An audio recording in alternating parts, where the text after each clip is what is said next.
Hoy, en Desde la Sombra, ADL, la Liga Antidifamación de B'nai B'rith, ha creado para sí una reputación totalmente merecida como una cuasi caridad de espíritu público cuya principal preocupación es la lucha contra el racismo y el antisemitismo.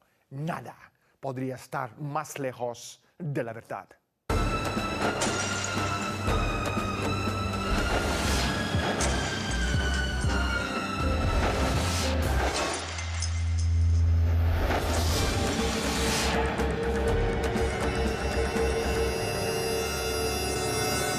ADL es un frente de las relaciones públicas de una rama del crimen organizado estadounidense fundada por Meyer Lansky durante la primera década del siglo XX bajo el patrocinio y mecenazgo de los principales intereses financieros angloamericanos.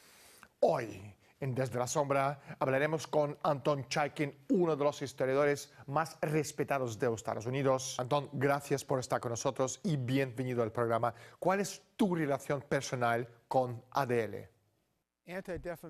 La Liga Antidifamación entró en mi vida por dos razones muy importantes. La primera razón es el movimiento de Lyndon LaRouche, que fue atacado en 1986 por grupos de agencias públicas y privadas que formaban parte de la Liga Antidifamación y jugaron un papel deshonesto e ilegal. Los líderes de aquel entonces, encabezados por Lyndon LaRouche, querían volver a la política de Kennedy, estabilizar las relaciones con la Unión Soviética y renacer la ciencia estadounidense. La Liga Antidifamación pretendía ser una organización judía para proteger los derechos civiles, representando a las malvadas agencias transatlánticas del sistema oligárquico, pertenecientes a la derecha, para que Estados Unidos siguiera hundiéndose. La segunda razón que influyó aún más en mi decisión está vinculada a la historia de mi familia antes de que yo naciera. Mi padre, Jacob Chaikin, fue impulsor y experto jurídico del boicot contra la Alemania nazi. Cuando Hitler llegó al poder en Alemania en 1933, aquel boicot paró las ventas de mercancía alemana en Estados Unidos. La Liga Antidifamación le declaró el boicot a la Alemania nazi y previno a la comunidad judía que no participara en acciones públicas contra Hitler. Desde la perspectiva jurídica, la oposición de las agencias públicas y privadas era responsable de neutralizar los esfuerzos de una posible cooperación de la comunidad judía de Wall Street y de Londres para erradicar al gobierno de Hitler. Más tarde, la logia B'nai B'rith usó la propaganda que practicaba LaRouche y sus aliados, yo incluido, para acusarles de antisemitismo. Todo esto me parece irónico. A través de su Comisión Nacional y sus oficinas regionales en las principales ciudades, no solo de los Estados Unidos, sino en las principales ciudades de Europa y América Latina, ADL opera como una fuerza de ataque encubierto cuya corruptora influencia se extiende en los poros de la comunidad financiera, el marco jurídico de las naciones, los medios de comunicación y el gobierno de los Estados Unidos. Al igual que el elitista Club Bilderberg, uno no puede unirse a ADL. Ser socios es solo por nominación o por invitación. En este sentido, ADL tiene una mayor semejanza con las logias secretas de la masonería que su organización matriz B'nai B'rith, que fue concebido originalmente a mediados del siglo XIX como una rama judía de la masonería británica. Anton, ADL forma parte del lobby israelita. La Liga Antidifamación ha funcionado en las últimas décadas, sobre todo en los últimos 10-15 años, como un perro de presa para el gobierno israelí. En realidad es algo mucho más interesante que eso. el patrocinio y, de hecho, la propia creación de la Liga Antidifamación se remonta a mucho tiempo antes de la aparición del sionismo y del Estado de Israel. Le da a uno un buen entendimiento de la actual criminalidad agresiva de los regímenes recientes de Londres y de Estados Unidos para ver el papel que la Liga Antidifamación juega y de qué se trata realmente. El uso de esta supuesta protección de judíos, de los prejuicios o de la discriminación como un tema.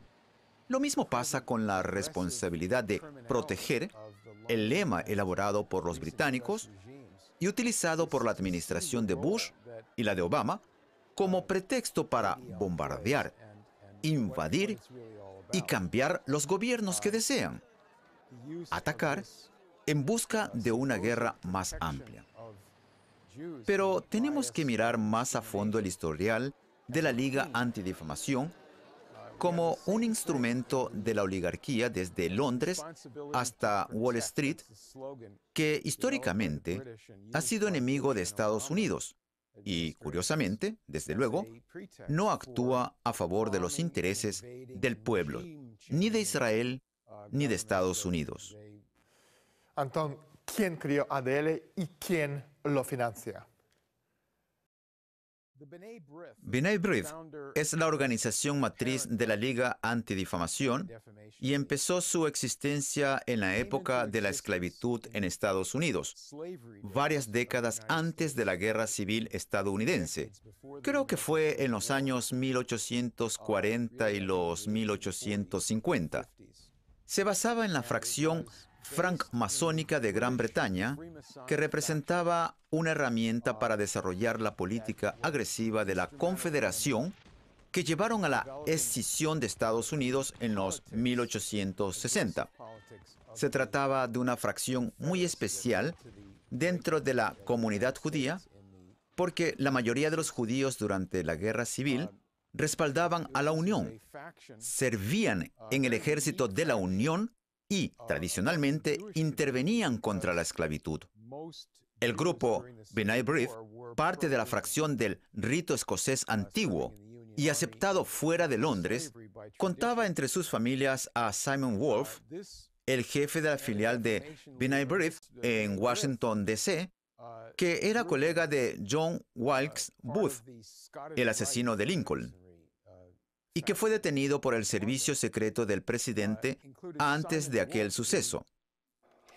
En el periodo posterior, a finales del siglo XIX, B'nai B'rith fue un instrumento de aquella sección de la comunidad judía que colaboró con los financieros de Nueva York, y en particular, aquellos que eran leales a la corona británica. El banco JP Morgan financió la ADL en numerosas ocasiones. Primero, a través de la familia Moore, que controlaba los ferrocarriles de Chicago y Alton, al igual que controlaban la compañía Nabisco. Y también, en parte, mediante la compra del New York Times por parte de las familias Oaks y Sulzberger. Adolf Oaks y otros líderes de la B'nai B'rith instituyeron la Liga Antidifamación para proteger el lado más sucio de la oligarquía financiera angloamericana, en particular, la conexión británica que incluía el crimen organizado que se formó en Nueva York.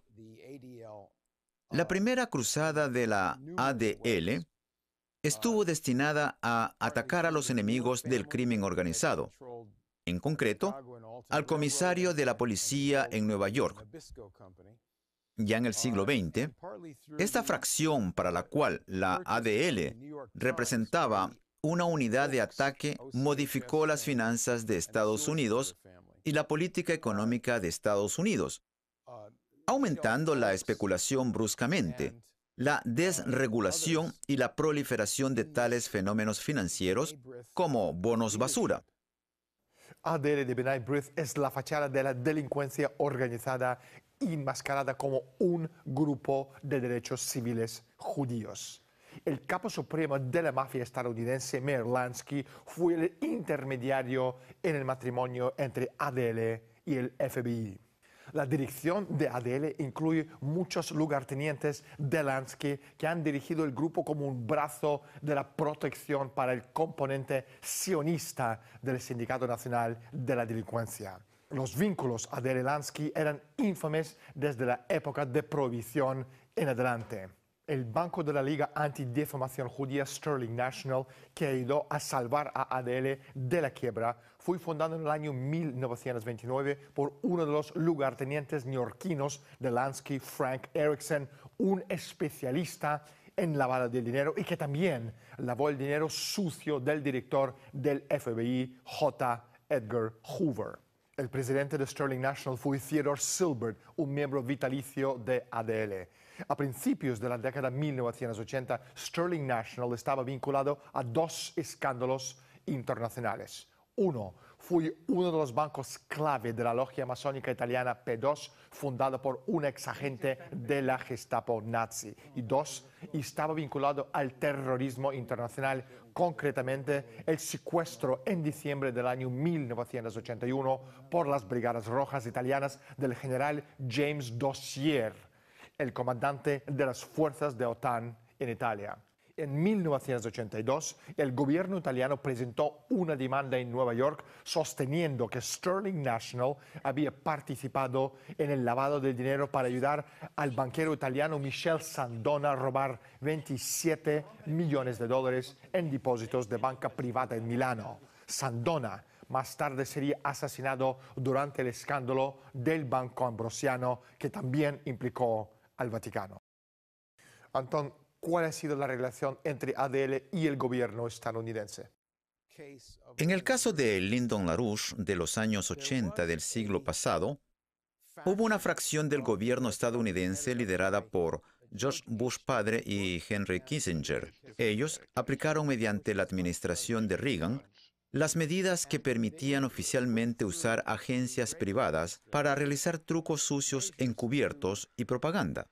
La Liga Antidifamación ya mantenía su propia relación encubierta, ilegal e inconstitucional con el FBI, la Oficina Federal de Investigación, y también con la fracción del Servicio de Inteligencia, encabezada por Allen Dulles y James Jesus Angleton.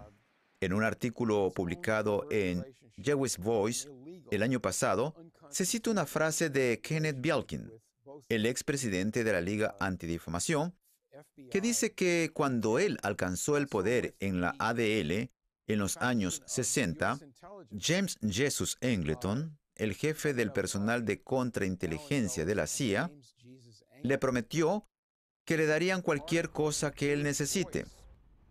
Y fue la fracción de la CIA que trabajó directamente con Londres en la creación de los escuadrones de ataque, los recursos para matar y para derrocar gobiernos en ambos hemisferios, el oriental y el occidental. Además, era la agencia principal norteamericana implicada en lo que llaman el golpe de Estado, que es el asesinato de John Kennedy. La ADL, en los años 80 y 90 del siglo pasado, participó y fue sorprendida en la infiltración de docenas de departamentos de policía. Sus oficinas fueron sometidas a redadas por la policía de San Francisco después de que descubrieron que un agente de la ADL llamado Bullock y un agente del Departamento Policial de San Francisco, Gerard, recibieron dinero a la vez de la Liga Antidifamación, del FBI y del gobierno de Sudáfrica por espiar a cientos de organizaciones estadounidenses, entre ellas la organización NAACP, la otra organización ACLU, United Auto Workers, Greenpeace y otras muchas organizaciones, principalmente las más progresivas. De modo que la Liga Antidifamación debe verse como punta de lanza para una especie de actividad policial secreta entre el gobierno y las agencias privadas de acción internacional. Antón, ADL se vende como una organización de derechos civiles. ¿Es así o es una mentira más? En los casos de San Francisco, el espionaje de la Liga Antidifamación a más de 900 organizaciones se concentró particularmente en la comunidad negra, más allá de la Asociación Nacional para el Progreso de las Personas de Color, que presentó una demanda contra la Liga. La vigilancia involucraba los pagos del gobierno sudafricano para voltear la información privada e ilegalmente obtenida sobre los afrodescendientes musulmanes y los opositores al régimen de apartheid, y los miembros del Grupo del Congreso Nacional Africano de Mandela. La Liga resolvió este caso extrajudicialmente en 1999 tras las redadas policiales contra su sede, pero esta actitud permaneció. La Liga Antidifamación utilizó agentes provocadores, notoriamente en el caso de los atentados de Mississippi, donde emplearon a Alton Roberts bajo el mando del jefe de la oficina de la Liga Antidifamación en Nueva Orleans. Él fue el promotor de la violencia de los Ku Klux Klan. La Liga pagó para que lo siguiera haciendo, promoviendo el caos de los ataques con bombas que permitiría a la ADL jugar un papel público de supuesto defensor del pueblo de las mismas personas que infiltraban para perpetuarlo. En un caso en Filadelfia, Jimmy Rosenberg, un agente de la Liga Antidifamación pagado en Nueva Jersey, participó en la organización de una manifestación del Ku Klux Klan en la Sala de la Independencia en Filadelfia y simultáneamente infiltrando a gente opositora para crear disturbios de gran escala. El plan fue abortado por los periódicos de Filadelfia que lo revelaron antes de que sucediera. Antón, ¿ADL sirve los intereses de quién? ¿Del gobierno estadounidense o de Israel? No sirve ni a los intereses nacionales de Estados Unidos ni a los de Israel. Si quiere usted entender qué es la Liga Antidifamación, hay que volver al pasado y ver qué cambios surgieron en Estados Unidos desde los tiempos cuando aún defendíamos nuestros intereses. Ante todo, me refiero a la época de Kennedy, que propuso el desarrollo de la infraestructura nuclear, del poder nuclear. Sin embargo, intentó evitar que Israel desarrolle armas nucleares para defender los intereses tanto de los israelitas como de los estadounidenses. Queremos estabilidad. Hace 2 décadas, en 1986, el gobierno israelí dirigido por Shimon Peres propuso varios acuerdos de desarrollo de proyectos industriales con los países árabes. Entonces, la Liga Antidifamación, dirigida por Kenneth Bialkin, mandó una delegación significativa a Israel para intentar sabotear aquella iniciativa del gobierno. ADL también estaba muy involucrada en la operación Iran-Contra. ADL, igual que el cártel de Medellín, se comprometió a ayudar a Reagan en su guerra secreta para derrocar al régimen sandinista en Managua. Como parte de los esfuerzos antisandinistas, los banqueros proporcionaron para el cártel de Medellín de forma encubierta los pilotos, aviones y millones de dólares en efectivo a la guerra secreta de la administración Reagan. Meir Lansky y sus colegas de ADN habían aprendido hace muchísimo tiempo a cubrir sus apuestas y siempre invertir en ambos lados del conflicto, ya sea una campaña electoral o una guerra secreta. Por ejemplo, uno de los clientes más apreciados de Bialkin era el traficante de armas, el multimillonario saudí Adnan Khashoggi. Bialkin representaba personalmente a Khashoggi en una serie de transacciones financieras secretas que permitieron al equipo secreto de la administración Reagan comprar armas del ayatollah Khomeini para las contras nicaragüenses. Antón, una última pregunta. ¿De qué manera tú solucionarías estos problemas? Creo que deberíamos volver a aquella política de Kennedy. A comienzos de los 1960, tuvimos ciertas agudas confrontaciones entre Estados Unidos y la Unión Soviética. En cierto sentido, estas confrontaciones, al igual que la Guerra Fría en general, fueron promovidas por las intrigas británicas. Ellos usaron a Kim Philby y otros espías que eran británicos y llevaban propaganda antiamericanista entre el gobierno soviético. Pero estas confrontaciones fueron repensadas por Kennedy, porque él realmente quería alcanzar una solución política con Rusia y el fin de la Guerra Fría. Él reorientó el programa espacial hacia la cooperación. Él mismo se alió con el nacionalismo árabe, Nasser, y con el nacionalismo del tercer mundo en África y en otras partes. En general, él estaba a favor del neutralismo. Los países como Israel podían mantener y tenían que mantener, como propuso Nahum Goldman, una postura neutral en el contexto de la Guerra Fría. Si volvemos a aquel punto de vista, y antes de todo el Congreso aprueba la ley Glass-Steagall para colapsar Wall Street, cortar el financiamiento de agencias como la Liga Antidifamación con dinero sucio, poner fin a la influencia de Wall Street en nuestro país y volver a la cooperación entre grandes potencias, en particular entre Estados Unidos y Rusia, también China o países como la India. Solo así podremos solucionar todos esos problemas. Si hacemos lo que hicimos en el pasado, en los tiempos de grandeza, podremos resolver nuestros problemas muy rápidamente.